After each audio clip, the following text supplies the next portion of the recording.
பல பிரச்சனைகளுடன் மீனராசி மக்கள் கஷ்டப்பட்டுட்டு இருப்பீங்க. உங்க எல்லாருக்கும் சில விஷயங்கள் நல்லது நடக்க ஃபாலோ பண்ணுங்க. ஃபர்ஸ்ட், டெய்லி குளிங்க. உங்கள ஃப்ரெஷ்ஷா வச்சுக்கோங்க.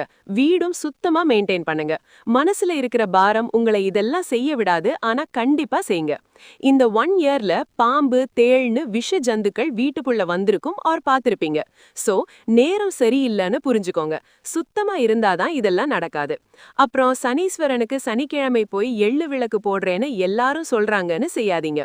ஒருத்தன் நம்மள கொல்றதுக்கு கத்தியை எடுத்துட்டு சுத்திட்டு இருக்கும்போது நேர்ல போய் நிப்போமா? இல்லதானே?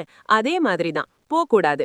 வீட்ல பழைய துணி, பழைய பொருள், அசிங்கமான எதையும் வச்சுக்காதீங்க. ஒரே ஒரு சொல்யூஷன் சொல்றேன். ஈவினிங் ஆச்சுன்னா உங்க குலதெய்வமோ திருப்பதி பெருமாள் படத்துக்கு முன்னாடி விளக்கேத்தி வச்சு உங்களுக்கு தெரிஞ்ச மந்திரம் சொல்லி வேண்டிக்கோங்க. முடிஞ்சா டெய்லி பெருமாள் கோவிலுக்கு போயிட்டு வாங்க. எது எப்படி இருந்தாலும் முடிவுகள் எடுக்காமல் ஆண்டவன் கிட்ட விட்டுட்டு நிம்மதியா இருங்க. ஹாப்பியா இருங்க. பாய்.